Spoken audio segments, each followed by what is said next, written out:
Hi guys, welcome to my channel. మనం 6th to 10th class English text బుక్స్లోని lessons అన్నింటినీ తెలుగులో explain చేసుకుంటూ ఉన్నాం కదా. సో అందులో భాగంగా ఈరోజు 10th క్లాస్ ఇంగ్లీష్ టెక్స్ట్ బుక్లోని 8th chapter the sermon at Benares, దీన్ని తెలుగులో ఎక్స్ప్లెయిన్ చేసుకుందాం. సో ఫస్ట్ చూద్దాం సెర్మన్ అంటే మీనింగ్ ఏంటి అని. బిఫోర్ యూ రీడ్ చూడండి. Use a dictionary or ask for your teachers help as you discuss the following questions in groups. So what is a sermon? Sermon అంటే ఏంటి? Sermon అంటే ఏంటంటే ఒక రిలీజియస్ స్పీచ్ అన్నమాట. అంటే ఒక మోరల్ వాల్యూస్ గురించి మాట్లాడడం, అంటే ఉపన్యాసం ఇస్తూ ఉంటారు కదా మంచి విషయాల గురించి. సో దాన్ని సెర్మన్ అని పిలుస్తూ ఉంటాం. Is it different from a lecture or a talk? So lecture కి టాక్ తో పోలిస్తే ఇది కొంచెం డిఫరెంట్ గా ఉంటుంది. లెక్చర్ ఆర్ టాక్ జస్ట్ మాట్లాడడం అనేది దేని గురించి అన్నా అవ్వచ్చు, కాకపోతే సెర్మన్ అనేది మాత్రం మోరల్ థింగ్స్ గురించి మాట్లాడుతూ ఉంటారు అనమాట. అంటే వినేటువంటి అక్కడికి వచ్చినటువంటి ఆ శ్రోతలందరికీ, ఆ ఆడియన్స్ అందరికీ మంచి విషయాలు బోధిస్తూ ఉంటారు ఇందులో సెర్మన్ లో. Can this word also be used in a negative way or as a joke? So ఈ సెర్మన్ ని నెగిటివ్ వేలో వాడొచ్చా? కొన్నిసార్లు అంటూ ఉంటాం, as in my mother sermon about getting my work done on time. So కొన్నిసార్లు అమ్మ అంటే ఉపన్యాసం ఇస్తూ ఉంటుంది, మనం ఏదైనా సరిగ్గా పని చేయకపోతే ఇంకా పని చేయని తిడతా ఉంటారు కదా.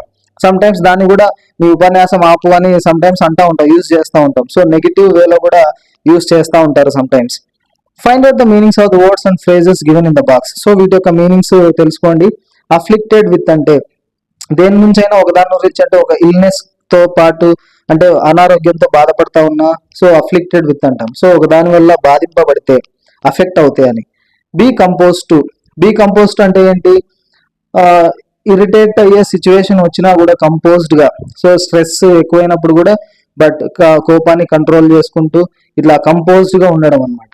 నెక్స్ట్ డిసొలేషన్, సో అన్నిటినీ వదిలేసి ఒంటరిగా ఏకాంతంగా ఉంటే డిసొలేషన్. లామెంటేషన్, బాధపడతా ఉంటే, అంటే దుఃఖం అనమాట. నెక్స్ట్ ప్రొక్యూర్, దేన్నైనా పొందడం, ఒకదాన్ని మనం టు గెట్ సంథింగ్ అనమాట, టు ప్రొక్యూర్ అంటే. బి సబ్జెక్ట్ టు అంటే అఫెక్టెడ్ బై సంథింగ్ అని అర్థం, బి సబ్జెక్ట్ టు అన్నా కూడా. Have you heard the sermon at the mount? So sermon at the mount అనేటువంటి సిచ్యువేషన్ గురించి విన్నారా? జీసస్ క్రైస్ట్ చెప్తారనమాట. Who delivered it? సో ఎవరు ఆ సెర్మన్ అట్ ద మౌంట్, ఆ స్పీచ్ ని డెలివర్ చేసింది ఎవరంటే Jesus Christ. What you think delivered a sermon at Banaras? So ఈ లెసన్ అనమాట, సెర్మన్ అట్ బెనారస్. బెనారస్ అనేటువంటి ఒక ప్లేస్ లో ఒక ఉపన్యాసం ఇచ్చారు. ఎవరు ఇచ్చుంటారు? ఆయన గురించి చూద్దాం ఇక్కడ. So let's get started. Gautama Buddha 563 BC to 483 BC began life as a prince named Siddhartha Gautama in northern India. So Gautama బుద్ధుడు ఈయన ఇచ్చినటువంటి స్పీచ్ అనమాట ఈ సెర్మన్ అట్ బెనారస్. సో ఆయన 563 BC నుంచి 483 BC దాకా ఉన్నారు. సో ఆయన మొదలు పెట్టిందంటే ఆయన మొదట్లో ఒక ప్రిన్స్ అనమాట, ఒక యువరాజు, సిద్ధార్థ గౌతమ అతని పేరు. In northern India, so north లో. At 12, he was sent away for schooling in the Hindu sacred scriptures and 4 years later he returned home to marry a princess. So చిన్నప్పుడు ఇంకా యువరాజుని పంపిస్తారు కదా చదువుకోవడానికి, ఈ పురాణాలు, ఈ వేదాలు, సేక్రెడ్ స్క్రిప్చర్స్ అంటే ఈ పవిత్రమైనటువంటి వేదాలు అవన్నీ నేర్చుకోవడానికి ఒక 4 years పంపించారు. దాని తర్వాత 4 years అయిపోయినాక ఒక యువరాణిని పెళ్లి చేసుకోవడానికి ఆయన్ని తిరిగి అంటే తన రాజ్యానికి వచ్చారు. They had a son and lived for 10 years as befitted royalty. So వాళ్ళకు ఒక కొడుకు కూడా పుట్టారు. సో దాదాపుగా 10 సంవత్సరాలు ఆయన ఒక రాజులాగా అంటే రాజులాగా ఉన్నాడు అనమాట. సో ఆ ప్రిన్స్ లివ్డ్ ఉంటది కదా, సో యువరాజు కాబట్టి ఆ రాజరికాన్ని అనుభవించాడు, ఆ రాజుగా జీవితాన్ని. At about the age of 25 the prince here to four shielded from the suffering of the world. So దాదాపుగా అతనికి 25 years వచ్చేదాకా ఈ వరల్డ్ లో ఉన్నటువంటి సఫరింగ్స్ గురించి, అంటే అవన్నీ తనకి టచ్ కాకోకుండా, దేవర్ షీల్డెడ్ అంటే బయట ఉన్నటువంటి బాధలు ఆయనకి తెలియకోకుండా పెరిగాడు. ఎప్పటిదాకా అంటే అట్ ద ఏజ్ ఆఫ్ 25 బయట ఉన్నటువంటి సఫరింగ్స్, ప్రపంచంలో ఉండే సఫరింగ్స్ ఆయనకి తెలియదు. While out hunting chanced upon a sick man. So ఒకసారి హంటింగ్కి వెళ్ళినప్పుడు అనుకోకుండా ఒక సిక్ మ్యాన్ కనిపించాడు, అంటే ఒక వ్యాధిగ్రస్తుడు అనమాట, డిసీజ్ ఉన్నటువంటి ఒక పర్సన్. దెన్ అన్ ఏజ్డ్ మ్యాన్, ఒక వయసు అయిపోయినటువంటి ఒక వ్యక్తి, ఓల్డ్ మ్యాన్. దెన్ ఏ ఫ్యూనరల్ ప్రొసెషన్, సో చనిపోయిన తర్వాత అంతిమయాత్ర జరుగుతుంది కదా, అంత్యక్రియలు ఇవన్నీ, సో వెళ్తా ఉంటారు అంతా. సో ఒక ఎవరైనా చనిపోయిన వ్యక్తిని, ఆ డెడ్ బాడీని తీసుకొని వెళ్తా ఉంటారు కదా, దాన్ని ఫ్యూనరల్ ప్రొసెషన్ అంట, అది కనిపించింది. And finally a monk begging for alms, చివరికి ఒక మాంక్ అంటే ఒక సన్యాసి బిచ్చం ఎత్తుకుంటూ, ఆల్మ్స్ అంటే ఫుడ్ ఇట్లా ఏదో అడుగుతా ఉంటారు కదా, బెగ్గింగ్. సో బెగ్గింగ్ చేసుకుంటూ ఒక సన్యాసి కనిపించాడు. ఇన్నాళ్ళు తన జీవితంలో వీళ్ళని ఎప్పుడు గమనించలేదు తను, అంటే ఈ బాధలు ఇలా ఉంటాయని తెలియదంట. These sights so moved him. So ఈ దృశ్యాలన్నీ ఆయన్ని కదిలించాయి, అంటే ఆయన చాలా ఎమోషన్ అయ్యాడు వాటన్నిటిని చూసి. That he at once went out in to the world to seek enlightenment concerning the sorrows he had witnessed. So ఆయన ఇంక అప్పటికప్పుడు ఇంకా బయటికి బయలుదేరాడు. తన ఆ రాచరికాన్ని వదిలేసి, ఆ రాజుగా తన జీవితాన్ని వదిలేసి జ్ఞానోదయం కోసం అనమాట. ఎన్లైట్మెంట్ అంటే జ్ఞానోదయం కోసం. ఈ బాధలన్నీ చూశాడు కదా, వాటికి సంబంధించినటువంటి జ్ఞానోదయాన్ని తెలుసుకోవడం కోసం, జ్ఞానోదయాన్ని పొందడం కోసం ఆయన ఇంకా అన్నిటినీ వదిలేసి బయటకు వెళ్ళాడు. He wandered for 7 years. So అట్లా 7 సంవత్సరాలు తిరిగి and finally sat down under a peepal tree. చివరికి ఒక పీపల్ ట్రీ దగ్గర, ఒక బోధి చెట్టు కింద కూర్చొని ఉన్నాడు. Where he vowed to stay until enlightenment came. అక్కడ ఇంకా ఈ జ్ఞానోదయం వచ్చే వరకు, జ్ఞానం కలిగేంత వరకు అక్కడనే ఉంటాను అని చెప్పి ప్రమాణం చేశాడు. Enlightened after 7 days. దాదాపుగా 7 days తర్వాత ఆయనకు జ్ఞానోదయం కలిగిందంట ఆ బోధి చెట్టు కిందనే. He rename the tree the Bodhi tree. So ఆ చెట్టుని, పీపల్ ట్రీని దాని తర్వాత బోధి చెట్టుగా పేరు పెట్టారు. Tree of wisdom. సో బోధి అంటే బుద్ధి అని అర్థం. బుద్ధి అంటే తెలుగులో ఏంటి? విజ్డమ్. సో జ్ఞానం కలిగింది కాబట్టి ఆ చెట్టుకి బోధి చెట్టు, బోధి ట్రీ అనే నేమ్ వచ్చింది. And began to teach and to share his new understandings. So అప్పటి నుంచి ఆయన బోధించడం స్టార్ట్ చేశారు. అంటే ఆయన తెలుసుకున్నటువంటి విషయాలన్నింటినీ అందరికీ షేర్ చేయడం స్టార్ట్ చేశారు. At that point he became known as the Buddha. So అప్పుడు గౌతమ బుద్ధుడు అంటే బుద్ధ అని చెప్పి పేరు వచ్చింది తనకు. The awakened or the enlightened. So Buddha అంటే బుద్ధి కలిగిన వాడు అని అర్థం. సో జ్ఞానోదయం కలిగిన వ్యక్తి కాబట్టి బుద్ధ అనేటువంటి పేరు వచ్చింది. The Buddha preached his first sermon at the city of Benaras. So ఆయన ఫస్ట్ టైం తన స్పీచ్ ని ఎక్కడ ఇచ్చారంటే బెనారస్, ఇప్పుడు వారణాసి అంటా ఉన్నాం కదా, సో ఆ బెనారస్ అనేటువంటి సిటీలో ఆయన ఫస్ట్ సెర్మన్ ఇచ్చాడు అనమాట, మొట్టమొదటిగా ఉపన్యాసం. Most holy of the dipping places on the river Ganges. So Ganga river ప్రవహించేటువంటి ప్లేసెస్ లలో మోస్ట్ హోలీ, పవిత్రమైనటువంటి ప్లేస్ ఈ వారణాసి. సో అక్కడ ఫస్ట్ టైం ఆయన సెర్మన్ ఇచ్చాడు. సో అందుకే ఈ sermon at the Benares so most important thing అనమాట. That sermon has been preserved and is given here. So ఆయన చెప్పినటువంటి ఆ బోధనలన్నీ ప్రిజర్వ్ చేసినారు. సో అది ఇక్కడ ఈ లెసన్ లో దాన్ని చదువుతా ఉన్నాం, ఆయన ఏం చెప్పాడు అక్కడ అని. It reflects the Buddha's wisdom about one inscrutable kind of suffering. So ఇందులో ఏముంటదంటే బుద్ధుని యొక్క జ్ఞానం దేని గురించి అంటే one inscrutable kind of suffering. అంటే ఇన్స్క్రిటబుల్ అంటే చూడండి, something which cannot be understood. మనకు అర్థం కానటువంటి బాధ అనే విషయం మనకు అర్థం కాదంట. సో ఆ బాధల గురించి, మనకు అర్థం కాని ఆ శోకాలు, ఆ దుఃఖాల గురించి ఆయన మాట్లాడతారు. సో అది ఇక్కడ ఉంటది. సో ఏం చెప్పారో చూద్దాం. Kisa Gotami had an only son and he died. So ఇక స్టోరీ చెప్తా ఉన్నారు. కిసా గౌతమి అనేటువంటి ఒక ఆమె ఉంటది, ఆమెకు ఒక్కగానొక్క కొడుకు, అతను చనిపోతాడు. In her grief she carried the dead child to all her neighbours. So బాధలో ఉంటది కదా, కొడుకు చనిపోయిన బాధలో ఆ చనిపోయిన పిల్లోని తీసుకొని తమ ఇంటి చుట్టుపక్కల ఉన్నటువంటి నైబర్స్ అందరి దగ్గరికి వెళ్తాది. Asking them for medicine. ఏదైనా మెడిసిన్ ఉందా నా కొడుకుని బతికించడానికి అని. And the people said she has lost her senses, the boy is dead. So ఈమెకు సెన్స్ కోల్పోయినట్టుంది, ఈమెకు మతి స్థిమితం లేనట్టుంది, చనిపోయినాడు కదా పిల్లోడు, ఎట్లా మరి తిరిగి బతికొస్తాడు అని చెప్పి అందరూ ఆమెని పిచ్చిదానిలాగా కన్సిడర్ చేస్తా ఉన్నారు. ఎందుకంటే చనిపోయిన వ్యక్తి మళ్ళీ తిరిగి రాడు కదా. కాకపోతే తల్లి ప్రేమ, ఆమె నమ్మట్లేదు అనమాట కొడుకు చనిపోయినటువంటి విషయం. మెడిసిన్ ఇస్తే మళ్ళీ తిరిగి బతుకుతాడని చెప్పి అనుకుంటా ఉంది. At length Kisa Gotami met a man who reply to her request. So కొద్ది దూరం వెళ్ళినాక కిసా గౌతమికి ఒక మనిషి కనిపిస్తాడు. తన రిక్వెస్ట్ కి ఆయన ఇట్లా రిప్లై ఇస్తాడంట. తనని కూడా అట్లనే అడిగింది, ఏదైనా మెడిసిన్ ఉంటే ఇవ్వండి నా కొడుకు అని చెప్పి. I cannot give the medicine for దై చైల్డ్. సో నేను మెడిసిన్ ఇవ్వలేను ఆ చైల్డ్ కి. ఈ ది అండ్ దై అనేది ఏన్షియంట్ ఇంగ్లీష్ లో వాడుతూ ఉంటారు అనమాట. So the medicine for that child, your child, నీ కొడుక్కి నేను మెడిసిన్ ఇవ్వలేను. But I know A physician who can. కానీ నాకు ఒక ఫిజిషియన్ తెలుసు, ఒక డాక్టర్ తెలుసు, అతను ఇస్తాడు అని చెప్పి అన్నాడు. And the girl said pray tell me sir, అంటే ప్లీజ్ టెల్ మీ సార్ అని ఆమె చెప్పింది కిసా గౌతమి. ప్లీజ్ ఆ ఫిజిషియన్ ఎవరో చెప్పండి సార్, హూ ఈజ్ ఇట్, ఎవరు అతను. And the man replied go to Shakyamuni the Buddha. So Shakyamuni దగ్గరికి వెళ్ళండి. సఖ్యముని ఎవరంటే అది బుద్ధుని పేరే అనమాట అది కూడా. సో సఖ్యముని ద బుద్ధ దగ్గరికి వెళ్ళండి అని చెప్పి అడ్వైజ్ ఇచ్చాడు ఆ వ్యక్తి. Kisa Gotami repair to Buddha and cried. So repaired అంటే ఏంటి, వెంట్ టు అని అర్థం. సో ఇక్కడ రిపేర్డ్ అంటే వెంట్ టు. సో బుద్ధుని దగ్గరికి వెళ్ళి ఏడుస్తూ ఇలా చెప్పింది, లార్డ్ అండ్ మాస్టర్, ఓ గురువు గారు, దేవుడా అన్నట్టు, give me the medicine that will cure my boy. So నా కొడుకుని బాగుపరిచేది, తన అనారోగ్యం అంటే కొడుకు చనిపోయాడని నమ్మట్లేదు కదా, సో నా కొడుకుని బతికించండి, ఆ మెడిసిన్ ఇవ్వండి అని చెప్పి అడిగింది. ద బుద్ధ ఆన్సర్డ్, ఇట్లా చెప్పాడంట బుద్ధుడు, I want a handful of mustard seed. So నాకు మస్టర్డ్ సీడ్స్ కావాలి, గుప్పెడు అంటే చేతి నిండా గుప్పెడు మస్టర్డ్ సీడ్స్ తీసుకొని రా. And when the girl in her Joy promise to procure it. So ఆమె ఆనందంతో అది ఎంతసేపు ఈజీగా తీసుకురావచ్చు కదా మస్టర్డ్ సీడ్స్ అని చెప్పి చాలా హ్యాపీగా దాన్ని తీసుకురావడానికి బయలుదేరుతా ఉంటే ద బుద్ధ యాడెడ్, బుద్ధుడు ఇంకా చెప్పాడనమాట, the mustard seed must be taken from a house where no one else has lost a child, husband, parent or friend.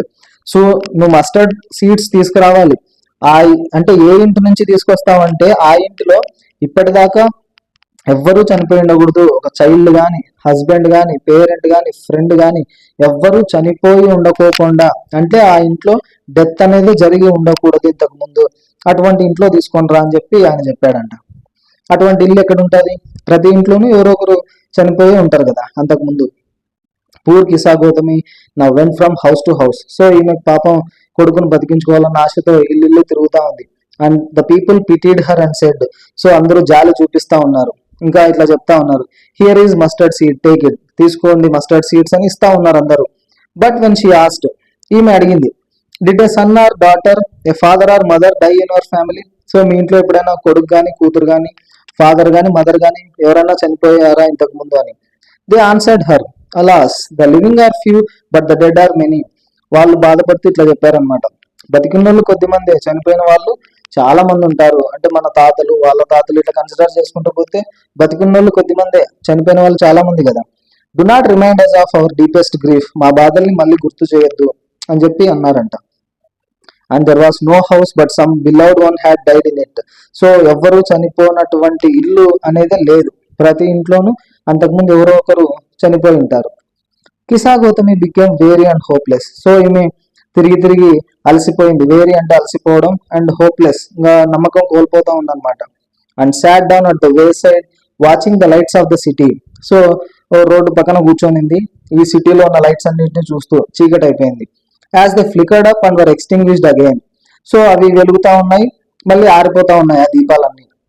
At last the darkness of the night reigned everywhere. కొద్దిసేపటికి మొత్తం చీకటి అలుముకుందనమాట place అంతా. And she consider the fate of men that their lives flicker up and are extinguished again. So అప్పుడు గుర్తొచ్చింది, మనుషుల యొక్క fate కూడా అంతే, అవి ఆ దీపాల్లాగా ఫస్ట్ వెలుగుతాయి, మళ్ళీ ఆరిపోతాయి, ఫ్లికర్ అప్ అవుతాయి అండ్ ఎక్స్టింగ్విష్ అవుతాయి. సో ఈ డెత్ అనేది కామన్ అని చెప్పి అర్థమైంది. And she thought to her self, how selfish am I in my grief. So తనకు తాను ఇలా అనుకునింది, నా బాధల్లో నేను ఎంత మూర్ఖంగా, అంటే ఎంత సెల్ఫిష్ గా బిహేవ్ చేసినాను, ఎంత స్వార్థంతో ఆలోచించాను.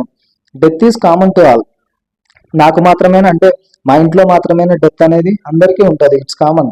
Yet in this valley of desolation, there is a path that leads him to immortality who has surrendered all selfishness. So, ఇంకా in this valley of desolation అంటే an area which is filled with deep sorrow. ఇప్పుడు ఈ భూమిని compare చేస్తా ఉందన్నమాట, ఈ ప్రపంచాన్ని valley of డిసొలేషన్ అంటుంది. అంత డీప్ సారో ఉంటది కదా బాధ. ఇంకా చనిపోయిన తర్వాత ఆ వ్యక్తికి ఈ బాధలో నుంచి బయటపడ్డాడు. సో ఎవరైతే ఈ సెల్ఫిష్నెస్ అంతటిని వదిలేస్తారో, మొత్తం సెల్ఫిష్నెస్ అంతటిని వదిలేస్తారో వాళ్ళకి ఇమ్మోర్టాలిటీ ఉంటుంది, అంటే వాళ్ళు ఎప్పటికీ అమరులుగా ఉంటారు అన్న విషయం. అంటే ఈ సెల్ఫిష్నెస్ ని వదిలేయాలన్న విషయం ఆమెకి అర్థమైందనమాట, డెత్ అనేది కామన్ అని చెప్పి. The Buddha said, the life of mortals in this world is trouble and brief and combined with pain. So ఆయన గౌతమ్ బుద్ధుడు ఏం చెప్పాడంటే, ఈ మోర్టల్స్ యొక్క లైఫ్ అంటే మనుషుల యొక్క లైఫ్ ఈ ప్రపంచంలో ఎట్లా ఉంటుందంటే ట్రబుల్డ్, ఎప్పుడు డిఫికల్టీస్ వస్తూ ఉంటాయి, and combined with pain, grief and combined with pain, బాధ అనేది ఖచ్చితంగా ఉంటుంది అనమాట. For there is not any means by which those that have been born can avoid dying. So పుట్టిన ప్రతి వ్యక్తి కూడా ఖచ్చితంగా చనిపోవాల్సిందే, దాన్ని అవాయిడ్ చేయలేరు, ఆ డెత్ నుంచి తప్పించుకోలేరు. After reaching old age there is death. So old age reach అయినాక ఈ డెత్ అనేది ఉంటుంది. Of such a nature are living beings. So ఈ ప్రాణంతో ఉన్న ప్రతి ఒక్క దానికి కూడా అంతే అనమాట.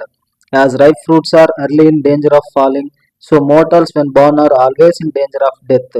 సో బాగా పండినటువంటి ఫ్రూట్స్, రైప్ ఫ్రూట్స్ ఎప్పుడు పడిపోవడానికి రెడీగా ఉంటాయి కదా, ఏదో రోజున పడిపోతాయి, చెట్టు నుంచి రాలిపోతాయి.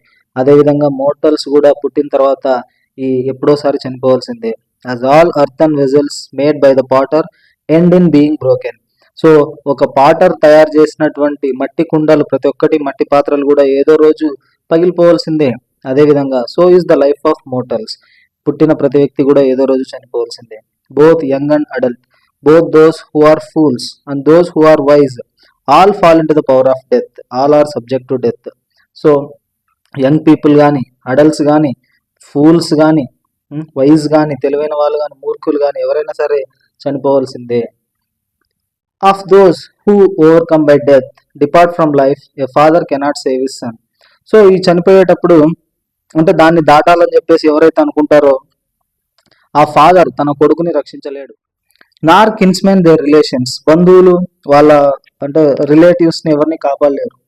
మార్క్, గుర్తుపెట్టుకో, while relatives are looking on and lamenting deeply. So ఈ రిలేటివ్స్ ఏడ్చేటప్పుడు అంటే వాళ్ళ ప్రియమైనటువంటి వ్యక్తి వాళ్ళ బంధువుల్ని కోల్పోయినప్పుడు one by one mortals are carried off. So ఒక్కొక్క మోర్టల్ని అంటే ఒక్కొక్క మనిషిని కూడా తీసుకెళ్తా ఉంటారు శ్మశానానికి. Like an ox that is led to the slaughter.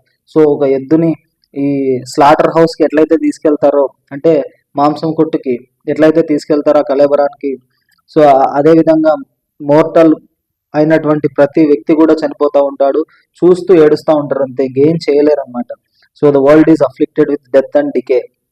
కాబట్టి ఈ వరల్డ్ అనేది ఈ డెత్ అండ్ డికేతో అఫ్లిక్ట్ అయ్యింది. సో వాటితో అంటే అఫెక్ట్ అయ్యింది ఈ చావుతో అనేది. సో ఈ డెత్ అనేది compulsory. Therefore the wise do not grieve. So ఏడ్చినప్పటికీ ఎటువంటి ఉపయోగం లేనప్పుడు అంటే వాళ్ళు చనిపోతూ ఉంటారు, ఏడ్చినంత మాత్రాన్ని బతికొస్తారా? లేదు. సో తెలివైన వాడు ఏం చేస్తాడంటే డు నాట్ గ్రీవ్, వాడు అస్సలు బాధపడ్డు. Knowing the terms of the world, so ప్రపంచం గురించి తెలుసు కాబట్టి అతను అస్సలు ఏడ్చాడు, దుఃఖపడ్డు. Not from weeping not from grieving will anyone obtain peace of mind. So ఏడ్చడం ద్వారా లేదా దుఃఖం అంటే ఎక్కువ దుఃఖపడడం ద్వారా కూడా పీస్ ఆఫ్ మైండ్ దొరకదు. ఆన్ ద కాంట్రరీ, ఇంకా చెప్పాలంటే అంటే దానికి భిన్నంగా his pain will be the greater and his body will suffer. So ఆ పెయిన్ ఇంకా ఎక్కువ అవుతుంది ఏడ్చడం వల్ల, తన బాడీ ఇంకా సఫర్ అవుతుంది. He will make himself sick and pale. So తనని తాను సిక్గా మార్చుకుంటాడు, అంటే అనారోగ్యానికి గురవుతాడు. Yet the dead are not saved by his lamentation. అయినప్పటికీ ఈ ఏడ్చడం వల్ల ఆ చనిపోయినటువంటి వ్యక్తి బతికొస్తాడా తిరిగి? నో. మరెందుకు ఆ దుఃఖపడుతూ తన శరీరాన్ని ఎందుకు ఇబ్బంది పెట్టాలి ఇంకా? He who seeks peace should draw out the arrow of lamentation. So ఎవరైతే ఈ పీస్ ని కోరుకుంటా ఉంటారో వాళ్ళు ఈ లామెంటేషన్ అనేటువంటి యారోని, ఈ లామెంటేషన్ అంటే బాధ అనమాట, ఈ బాధ ఈ దుఃఖం అనేటువంటి యారోని, ఆ బాణాన్ని విడిచిపెట్టాలి, అంటే మనలో నుంచి లామెంటేషన్ ని దూరం చేయాలి. అండ్ కంప్లైంట్, సో కంప్లైంట్స్ ఇవ్వడం అంటే మనకు అది లేదు ఇది లేదు అని చెప్పి ఎప్పుడు ఇతరులతో పోల్చుకుంటూ బాధపడుతూ ఉండడం. అండ్ గ్రీఫ్, సో ఈ దుఃఖాన్ని వీటన్నిటిని వదిలేయాలి, అప్పుడే పీస్ ఆఫ్ మైండ్ దొరుకుతుంది. He who has drawn out the arrow and has become composed will obtain peace of mind. So ఎవరైతే ఈ యారోని వదిలేస్తారో అంటే వాళ్ళ నుంచి దుఃఖాన్ని దూరం చేస్తారో అండ్ కంపోజ్డ్గా ఉంటారో, అంటే ఎంత కోపం వచ్చినా కూడా, స్ట్రెస్ ఎక్కువైనప్పుడు కూడా కంట్రోల్డ్గా ఉంటూ, సో ఎవరైతే అలా కంపోజ్డ్గా ఉంటారో కంట్రోల్ చేసుకుంటూ కోపాన్ని, వాళ్ళకే పీస్ ఆఫ్ మైండ్ దొరుకుతుంది. కోపాన్ని అండ్ లామెంటేషన్ని దూరం చేసిన వాళ్ళకి పీస్ ఆఫ్ మైండ్ అనేది లభిస్తుంది. He who has overcome all sorrow will become free from sorrow and be blessed. So ఎవరైతే ఈ బాధని దుఃఖం నుంచి బయటపడతారో వాళ్ళే దే విల్ బి బ్లెస్డ్ అనమాట. సో వాళ్ళే అదృష్టవంతులు, వాళ్ళు హ్యాపీగా ఉంటారు తమ జీవితం అంతా. ఇది గౌతమ్ బుద్ధుడు బెనారస్లో ఇచ్చినటువంటి సెర్మన్. సో మీ అందరికీ అర్థమైంది అనుకుంటున్నాను. Thank you for watching.